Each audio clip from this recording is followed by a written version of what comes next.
മലയാളിയുടെ വാർത്തയ്ക്കും വിനോദത്തിനും നാന്ദി കുറിച്ച ആകാശവാണി ഇപ്പോൾ 90ന്റെ നിറവിലാണ്. കുറച്ചു കാലം ആകാശവാണിയിൽ ജോലി ചെയ്ത ഒരാളെന്ന നിലയിൽ അത് എനിക്കൊരു കുടുംബ സംഗമം പോലെയാണ് ഫീൽ ചെയ്ത്.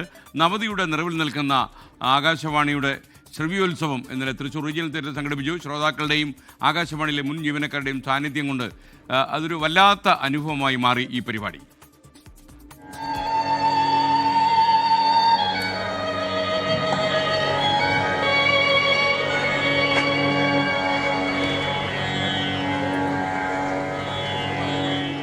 വിനോദത്തിനും വിജ്ഞാനത്തിനുമൊപ്പം ഒരു കാലത്ത് വാർത്തകൾക്കായി ശ്രോതാക്കൾ ആശ്രയിച്ചത് ഓൾ ഇന്ത്യ റേഡിയോ അഥവാ ആകാശവാണിയെയാണ്. ആകാശവാണിക്ക് ഇന്ന് 90ന്റെ ചെറുപ്പം.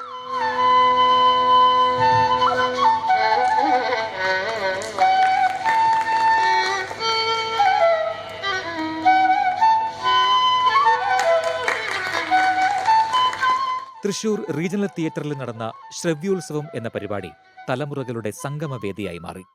പുതിയ ട്രെൻഡുകൾക്കനുസരിച്ച് എന്തെങ്കിലുമൊക്കെ അനാവശ്യമായിട്ട് ചെയ്യാമെന്നോ അങ്ങനെയൊന്നും നോക്കാതെ ആ പഴയ ചിട്ടയോടുകൂടി എന്താണ് നമ്മൾ കാലത്തിന് അതീതമായിട്ട് നമ്മൾ ക്ലാസിക്കലായിട്ടുള്ള പാട്ടുകളുണ്ടെന്ന് പറയുന്നത് പോലെ തന്നെ ആ കാലത്തിനൊപ്പം സഞ്ചരിക്കുമ്പോൾ പോലും അതിൻ്റെ ആ ഒരു ക്ലാസിക്കൽ ഫീലിംഗ് നഷ്ടപ്പെടുത്താതെ ഇപ്പോഴും കൊണ്ടുപോകുന്ന ഒന്നാണ് ആകാശവാണി. ജില്ലാ കളക്ടർ ശിഖ സുരേന്ദ്രൻ പരിപാടി ഉദ്ഘാടനം ചെയ്തു.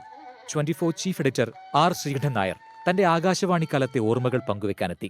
നിങ്ങൾക്കറിയാമെന്നറിയില്ല, മലയാള ടെലിവിഷൻ ചാനലുകളിൽ എല്ലാ അവതാരകരെ കൊണ്ടും മുണ്ടുടിപ്പിക്കാൻ കഴിഞ്ഞെങ്കിൽ അത് ആകാശവാണിയുടെ വിജയമാണ്. ഇനി ഒരാളും ബാക്കിയില്ല. ഞാനിപ്പോഴും പറയുന്നു, നമ്മൾ റേഡിയോ എന്ന് പറയുന്ന ഒരു മാധ്യമത്തിന് വലിയ കരുത്തുണ്ട് എന്ന് വിശ്വസിക്കുന്ന ഒരു പ്രക്ഷേപകനാണ് ഞാൻ. അപ്പൊ ഞാനിപ്പോഴും ഈ ആകാശവാണിയിലും ദൂരദർശനിലും ഒരു തിരിച്ചുവരവിന് ഒരുങ്ങുന്ന ഒരു സാഹചര്യം ഉണ്ടായാൽ, അവിടെ എന്തെങ്കിലും സേവനം അനുഷ്ഠിക്കാനുള്ള അവസരം ഉണ്ടായാൽ ഞാനിപ്പോഴും കൈവിടുന്നില്ല.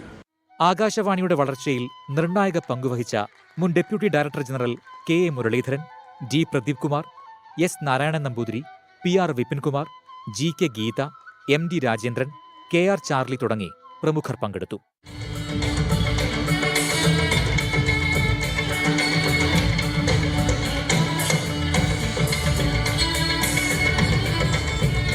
കലാപരിപാടികളോടെയാണ് ശ്രവ്യോത്സവം അവസാനിച്ചത്. 24 തൃശൂർ.